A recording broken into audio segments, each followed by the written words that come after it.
Well, in terms of run games, you can't compare the two. I mean, both quarterbacks clearly can be a threat running. Lamar, and you could say Josh Allen is sneaky good when you throw Lamar in the mix. Otherwise, he is a dynamite running quarterback of his own right. But Lamar's in a different class by himself right there.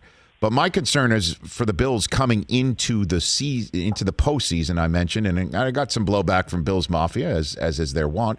That I was concerned that the Bills' run game was not going to be good enough in two crucial playoff scenarios. One being you go against a quarterback, say like Mahomes, and need to keep his touches limited, to keep his reps and to keep him nailed to the bench by controlling the clock. Or if you need to balance your offense in the playoffs and run, or if you will run the clock out in a way. And now Zach Moss gets carted off. How concerned are you about the Bills' run game for the divisional playoff, and if they're so fortunate later on? Yeah, there's obvious concerns there with the run game, and one of the things that concerns me with the run game in Buffalo and the lack of it this season was that when you play playoff games in Orchard Park, there's a chance of snow Saturday night.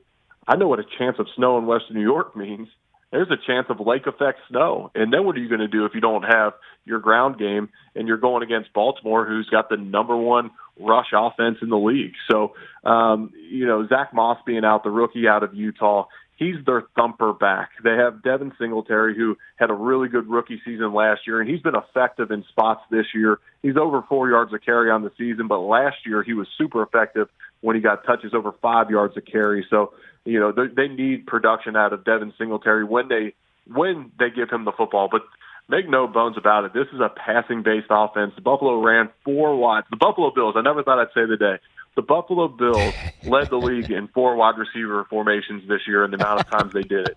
And so that's what they want to do. And they have a ton of confidence in Josh Allen and Cole Beasley and John Brown and Gabriel Davis. And the one guy that I honestly think you can thank the Baltimore Ravens for their 2019 performance against the Bills for them going out and getting the last guy I'll mention, and that's Stefon Diggs. What do you mean? Last year against the Bills, the Ravens basically said, we have 2 guys that can cover John Brown and Cole Beasley and whoever else you're going to roll out there. We are going to play cover 0. They ran cover 0 16 times against the Buffalo Bills last year. Defensive coordinators in the NFL, if you do that twice a game, that's a lot.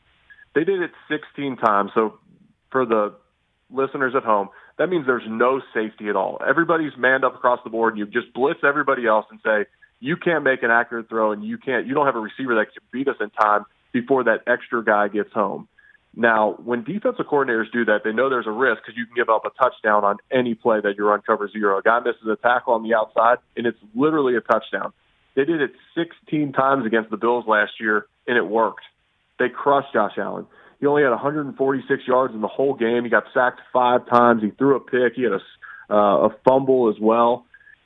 I don't think they can do that again this year because of Stefon Diggs, and I think that because of that game last year and identifying that weakness, they went out and got a guy like Stefon Diggs. How about that? So the team that's coming into Orchard Park is a team that you could basically say convinced Bean and the rest of the grocery shoppers, we got to flip a 1 for this kid. And he's been amazing. I mean, a revelation, totally. And Beasley has opened up. He's that glue guy, that third down guy, that slot guy that creates so many problems, certainly if you're paying attention to Diggs. And I'm telling you, man, I mean, just seeing Allen just stand back there. I've nicknamed him the Mandalorian quarterback. He just stands there in his armor and his helmet, and he surveys, and then he'll just fire off the rocket. It really is amazing what the Bills have turned into. Hey, you watched all the way to the end. Thanks for that. Watch more right here.